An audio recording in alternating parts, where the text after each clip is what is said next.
करता है तो वो फ्रंट में होता है, और फ्रंट में आने के बाद कैसा बिहेव करे और उसके अंदर से अपने जो भी उसने सीखा है नहीं सीखा उसको प्रस्तुत करने से एक लीडरशिप क्वालिटी उत्पन्न होती है अंदर से।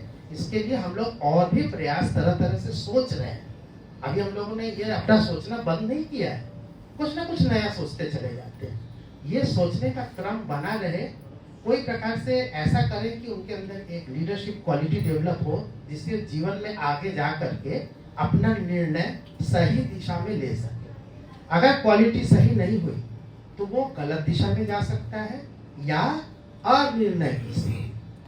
ये गीता में भी कहा गया कि आप केवल कर्म ही नहीं करिए, माने अगर कर्म आप नहीं कर गलत काम करते हैं तब तो ठीक है, वो आपका नुकसानदेह है ये, लेकिन अगर आप कर्म नहीं करते तो भी नुकसानदेह, उसको भी खराब माना गया अकर्म। इसलिए कर्म करते रहना चाहिए और वो भी एक अच्छे कर्म के साथ करते ही रहना चाहिए। अगर आप सोचे कि पता नहीं अच्छा होगा बुरा होगा, हम बैक साइड में बैठ गए, तो होता क्या है कि हमारे यहाँ पे जो भी चीजें हैं वो हमको रिसीविंग एंड में बैठा देते हैं, ऐसे जगह पे बैठा देते हैं जहाँ वो हमें कोई कुछ दे रहा है और हम उसको केवल लेते चले जा रहे हैं। तो विद्यार्थी अधिकतर गुरु लोग क्या करते हैं कि वो नई चीज सिखा देते हैं, तो देने वाला हम और ग्रहण करने वाला दूसरा।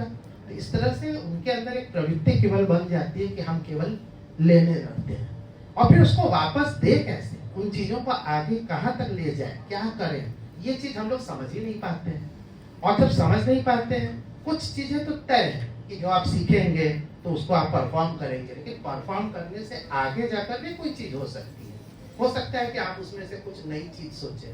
मान लीजिए किसी का मन है कि हम जो है डॉक्टर बनेंगे और ऊपर से संगीत भी उसको आता है, तो आज ये भी बहुत बड़ा प्रोफेशन होता चला जा रहा है कि वो म्यूजिक थेरेपी से ठीक करने की कोशिश कर रहा है। म्यूजिक थेरेपी एक ऐसी चीज है जिसको हम लोग ये नहीं कह सकते कि हमारे हाथ में एक फोड़ा हुआ है तो हम ये राग गा दे वो फोड़ा ठीक हो जाएगा, इसके लिए नहीं बना है। म्यूजिक थेरेपी ये काम करने के लिए नहीं बनता है। म्यूजिक थेरेपी बनता है वो अंदर से, जो हमारे अंदर जो ऊर्जा का स्रोत है, इसको हम लोग दोनों अलग अलग तरह से समझ सकते हैं। ऊर्जा का स्रोत है हमारे अंदर से, जो अच्छी चीजें हैं उनको हम इतना बढ़ावा कर दें कि जो बुरी चीजें हैं, कोई एक फोड़ा है या बुखार है या वो चीजें हैं, उनसे हम लड़ सके और उनको भगा सके। ये शरीर का काम है। तो एक तो ये काम होता है। दूसरा क्या होता है कि हमारे अंदर जब भी कोई अच्छी बात होती है, हमारी पसंद की चीज होती है, तो उसमें से हार्मोन्स अलग अलग तरह के निकलते हैं। बहुत सारे हार्मोन्स है, बहुत सारे। उसमें से काफी सारे हार्मोन्स ऐसे होते हैं जो हमको अच्छा बनाते हैं, हमारी बेहतरी करते हैं, हमको और आगे और अच्छा बेहतर करने में मदद करते हैं। इन मदद करने वाले हार्मोन्स को कैसे हमारे अंदर ज्यादा से ज्यादा निकले कि हम खुश हों और ज्यादा प्रसन्न हों, हम और ज्यादा रोग से लड़ सके, ये म्यूजिक थेरेपी का काम है। ये कोई बाहरी चीज नहीं है, एक बाह्य चीज नहीं है, एक आंतरिक चीज है। अंदर से कैसे शक्ति लाए कि आप उन रोगों से लड़ सके। भाई या तो आप जाइए बगल वाले में कहीं पर एक जगह कोई डकैत आया हुआ है, आप खुद जो है तलवार लेके जाइए उसका सर काट दीजिए, या तो जिसका मकान है उसको तलवारबाजी सिखा दीजिए कि वो खुद ही बाहर निकल करके उसको समाप्त कर दे। तो हमारे अंदर से स्वयं को मजबूत करने के लिए कुछ चीजों को करना बेहद जरूरी होता है। तो ऐसा नहीं है कि केवल एक ही चीज है, योग हो सकता है, दर्शन हो सकता है, कुछ और चीजें हो सकती है, व्यायाम हो सकता है, हमारे अंदर कुछ हम अच्छी चीजें अगर पढ़ते हैं तो उसके अंदर से भी एक अच्छे हार्मोन्स निकलते हैं। हम बुरे चीजें पढ़ें तो हमारे अंदर एक डर की भावना पैदा होती है। हम गलत सीरियल देखते हैं जिसमें कोई डरावना चीज देखते हैं, कुछ हम ऐसी ऐसी चीजें देखते हैं जो खून खराबा इधर उधर होता है, तो कुछ हम दूसरे का नुकसान नहीं कर रहे हैं, हम अपने अंदर वही हार्मोन्स को बढ़ावा देना है जो उनको नहीं निकलना चाहिए, जो निकल के हमें नुकसान पहुंचाते हैं। तो हम कहीं ना कहीं अपने आप अंदर को खराब करते चले जाते हैं। जबकि आप एक अच्छी दृश्य को देखते हैं, खुश होते हैं, किसी अच्छे मंदिर में जाते हैं वहां खुश होते हैं, एक प्रकृति में जाते हैं, पहाड़ देखते हैं, समुद्र देखते हैं, तो आपके अंदर खुशी होती है।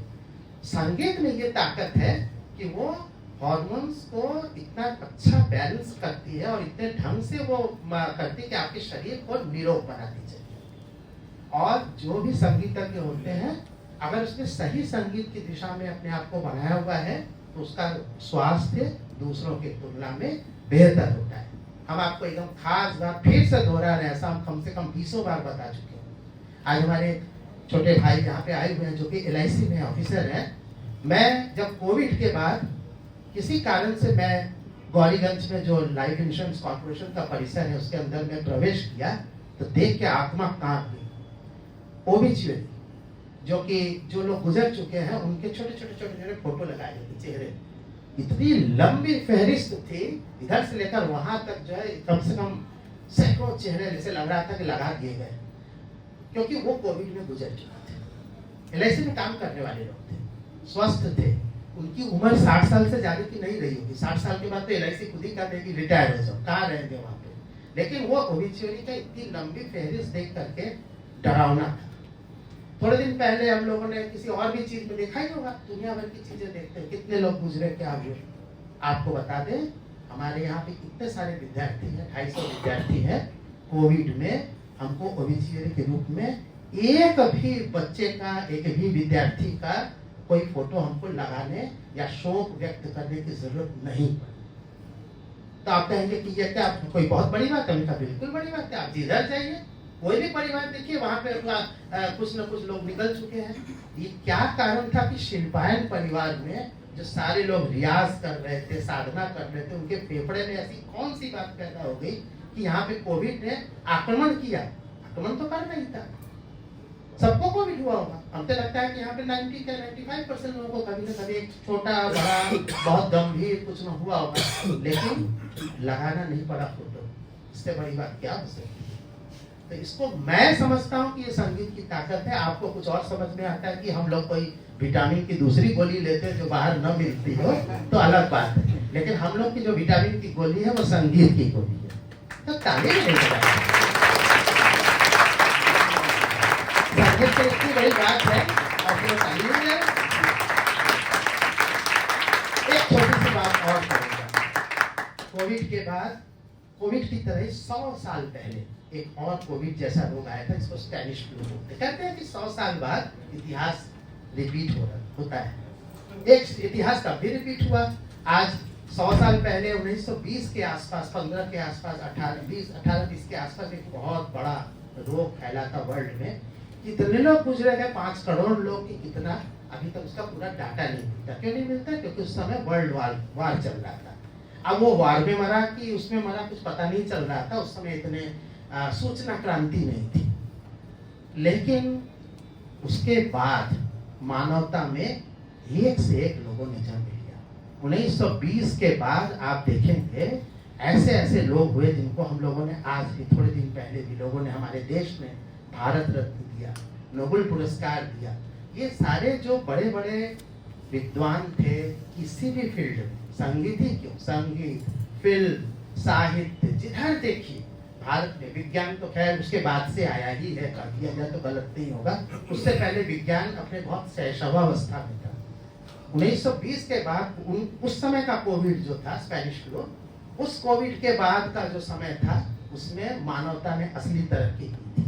और हमें भी इसका पूरा यकीन है कि इसके बाद जो पीढ़ी आ रही है या इस समय आते जा रही है और आएगी आगे भी, और इस समय जो लोग हैं वो मानवता के एक अद्भुत इतिहास का सृजन करेंगे। निश्चित तौर पर मानवता बहुत ऊपर जाने वाली है और इसमें संगीत के एक विधा के रूप में बहुत रोल है, दायित्व है। ये एक बहुत बड़ी बात है जो सभी बच्चों के समझने की बात नहीं है, लेकिन मुझे इसका पूरा यकीन है कि आने वाला समय एक जबरदस्त होने वाला है।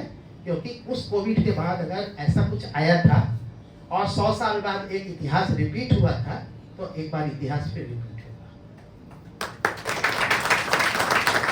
आप देख लीजिए क्या कहते हैं, हमारे जितने भारत रत्न लोग हैं, पंडित भीमसेन जोशी जी, लता मंगेशकर जी, सब लोग जो कोविड के थोड़े दिन बाद पैदा हुए या तो थोड़ा आस-पास पैदा हुए। जितने भी सब लोग हैं वो उसी समय के आसपास पैदा हो रहे थे। किसी का अभी 100 मनाया जा रहा है, 100 साल मनाया जा रहा है, किसी का 95 है, किसी का 105 है, ऐसे ही।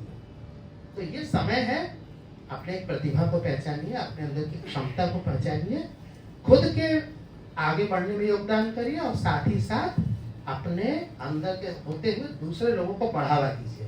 आज सिमरन वहाँ बैठी है, आप ताली बजाइए, कल को आप वहाँ बैठेंगे, हम और ताली बजाएंगे और इस तरह ताली बजाने का, आगे बढ़ावा देने का सिलसिला बने रहना चाहिए, कहीं नहीं टूटना चाहिए।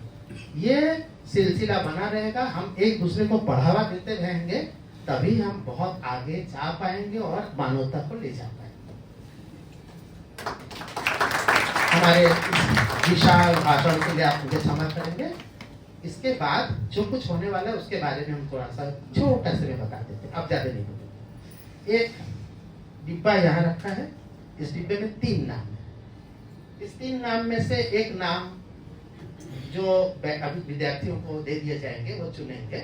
1 नंबर, 2 नंबर, 3 नंबर जैसा रहेगा ऐसे ही रखिए ना। 3 नंबर 1, 2, 3। जिसका जो नंबर हाथ से आएगा वो उसी नंबर पे प्रस्तुति करेगा। अभी ये तय नहीं है कि पहला किसका है, दूसरा किसका है, तीसरा किसका है। तीसरा तय हो जाएगा जब पहला दोनों आ जाएगा। और एक कप यहाँ रखा हुआ है, उसमें 5 राग, वो जादू का पिटारा है, उसे 5 राग निकलेंगे। आपके हाथ से ही निकलेंगे, वो विद्यार्थी ही निकालेंगे। जो निकलेगा उस राग को गाएंगे।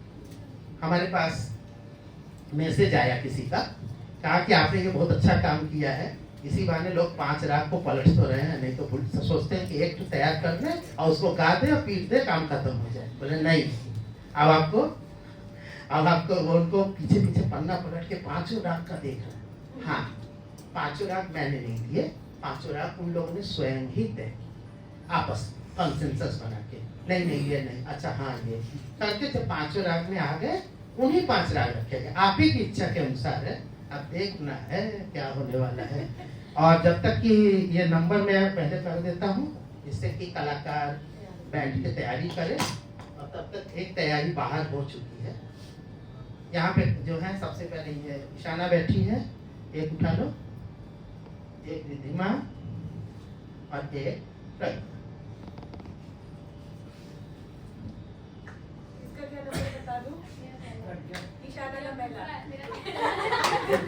ईशाना, रिधिमा और प्रज्ञा, 3 इसी ऑर्डर में होंगे। हम सोचे थे कि तीनों में 1 लिख देते नहीं, तो ईशाना अपनी तैयारी करो और तब तक बाकी तैयारी बाहर हो चुकी है। जल्दी से नाश्ता करके